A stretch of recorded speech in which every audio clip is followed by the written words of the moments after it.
Thank you. Next, we have Mr. Doggett. You're recognized for 5 minutes. Thank you very much, Mr. Chairman. I'm encouraged by your remarks and that of each of our witnesses this morning, focusing on how we can assure that the federal funds that have already been appropriated are directed toward helping people get into the workforce in meaningful jobs. I believe that I reflect on several years ago when I was serving as the ranking member here and met directly with then Chairman Ryan in this committee, asking that we do more to see that the states use the dollars that they get for work, for child care, the other core purposes. I recognize that it's unlikely under a Republican administration we will see more federal resources devoted to helping people escape poverty, but we ought to at least assure that the dollars that we've been spending achieve those core purposes. My concern is that I would agree with the rhetoric that TANF has become a giant welfare program and that some people can't get off the dole. It's just my contention that the people that can't get off the dole are some governors and some legislators, largely Republican governors in the South, who use money that we all agreed was going to go to help people get from welfare to work, and instead they use it for most everything else. And I can tell you, Mr. Chairman, that we can accomplish, since your discussion draft just came out a few hours ago and we weren't involved in preparing it and haven't had a chance to review it thoroughly, but I can accomplish the objective that I have in a bill with a single page, and that is to simply require Texas to do what Nebraska does, require Michigan to do what Ohio does in terms of using the resources from the federal government for work purposes. In Texas, we are meeting the needs of about 4% of poor children, 4 out of 100 through TANF.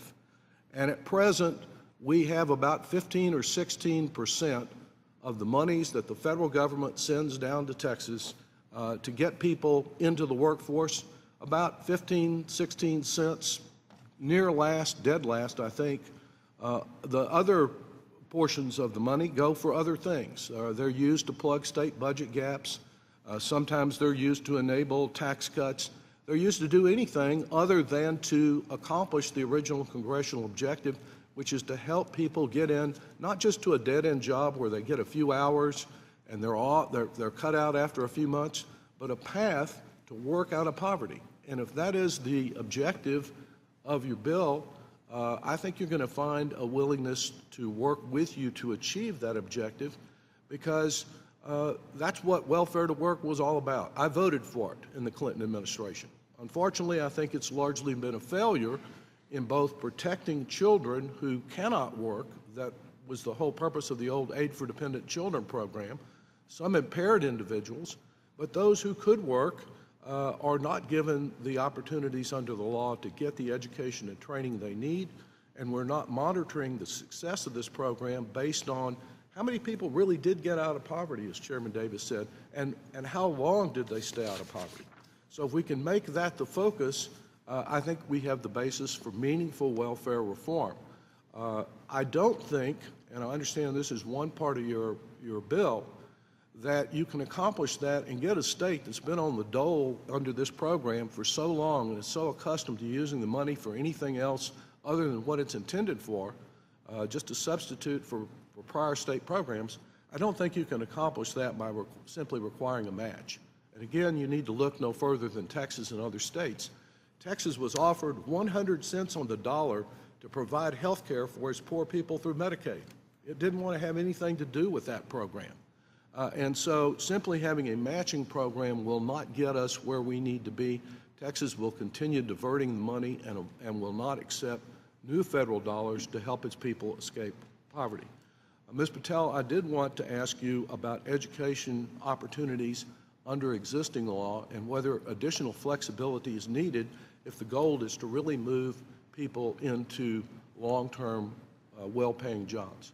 Yes, thank you for the question, Congressman. Absolutely. I mean, one of the challenges, and I, as the director of the Office of Family Assistance, we worked with every state in the nation, all of the tribes, territories, consistently heard from states of all people from all political stripes, the education and training limitations in TANF are a problem. So within TANF under current law, for if in Ohio, they'd like to have people, get education and training for in-demand jobs that employers aren't able to fill right now, people can only receive up to, states can only count up to 12 months of vocational educational training. So if it's a 2-year degree, forget it. There's no incentive for states to provide that training, right? Because it doesn't count to the work participation requirements. And only 30% of the caseload that's counting toward those rates can be in vocational educational training. So that's another limitation. And then the other issue that I hear consistently from administrators is that it's an administrative nightmare. It's a bunch of bean counting and paperwork, which taking all that staff time is taking taxpayer money that perhaps could otherwise be spent on paying for education or training. So it's a real problem.